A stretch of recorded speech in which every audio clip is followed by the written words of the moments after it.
What's good, YouTube? It's your boy, Blue Blood Sports TV, back at y'all with another one.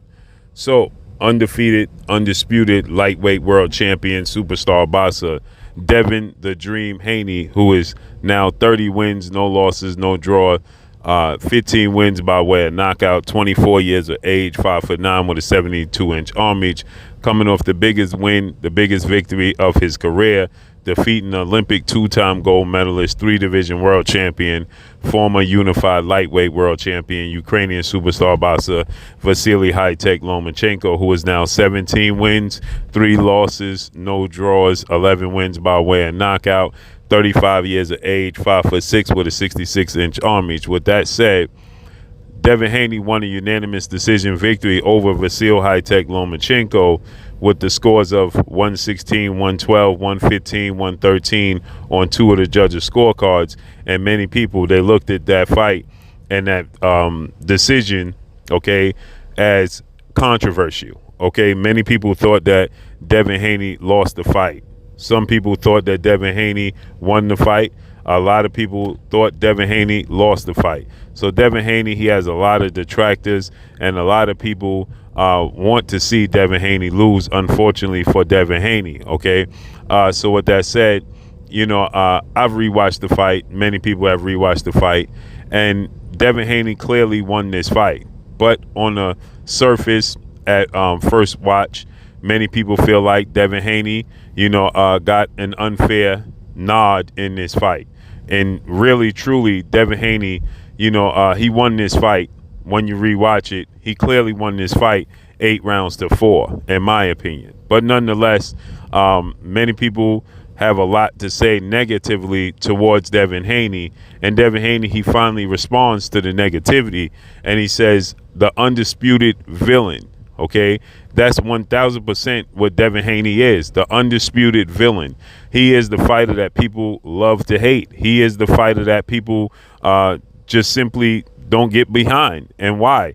Because Devin Haney wants to fight the best. He calls out the best. He calls out the fight fans' favorite fighters. And that's a problem for the fight fans, point blank and period.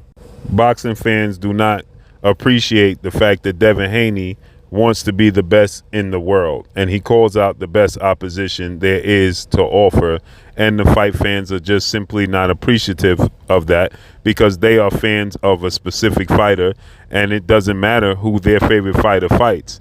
It doesn't matter if their favorite fighter, you know, is fighting the best opposition, as long as they're witnessing their favorite fighter competing. And that's not what Devin Haney is about. That's not how Devin Haney looks at the fight world, okay? He wants to build his legacy, not just about popularity and money. He wants to have all, right?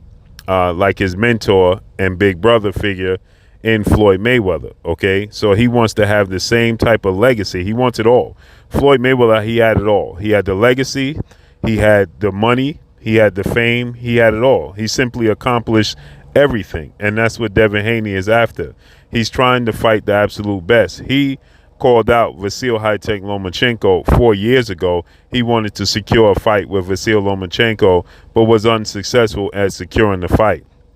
Now Devin Haney was able to secure the fight with Vasily Lomachenko, okay? And it was a competitive fight. It was entertaining, but I thought Devin Haney won 4 rounds, 8 rounds to 4, okay? And when you rewatch the fight, I actually saw Devin Haney win the first 6 rounds of the fight, okay? He's the undisputed champion. If you rewatch the fight, Devin Haney won the first 6 rounds of the fight. And with that said, you know, that means at the very least it was a draw. But fight fans, they despise of Devin Haney. Now you even have entertainers like Nelly. You have little Nelly saying that he's never going to watch boxing again because of the decision. Then you have guys like Boosie, okay, who's stating that, you know, Devin Haney lost every single round. Then you have Stephen A. Smith, who's claiming that this was a close fight and the judges gave it away, right? Well, the cards was 116, 112, and 115, 113. That's not a runaway, and this wasn't a robbery. Vasily Lomachenko was not doing much. He wasn't that active until the later rounds. This is called a 12-round fight, which means you have to compete for 12 rounds, not 2, not 3, not 4, but 12. And you can't be having success just in spurts and in moments in the fight. That's not going to win you the fight, point blank and period. Vasyl Lomachenko was fighting in spurts. Vasyl Lomachenko was having success in spurts. He wasn't dominating any of the rounds outside of round 10 and 11. Round 10 and 11 was Vasyl Lomachenko's best round. And even when you rewatch those rounds, some of the punches that they claim was landing did not even land. Okay, when you rewatch the rounds and you watch it in slow motion, and you watch it closely, Lomachenko wasn't even landing some of those punches. It was just the body language of Devin Haney that told the world that he was getting dominated because he looked fatigued, okay? Maybe it was the mental fatigue from being in a fight of this magnitude on this stage and being in there with a high-quality, competitive, skilled opponent in Vasyl Lomachenko that puts a lot of physical and mental pressure on his opponents. Maybe that took a toll on Devin Haney in this fight. But at the end of the day, Devin Haney, when you rewatch the fight, you can clearly see that Devin Haney won the fight, okay? And you can clearly see that he won the fight, 8 rounds to 4, maybe even 9 rounds to 3.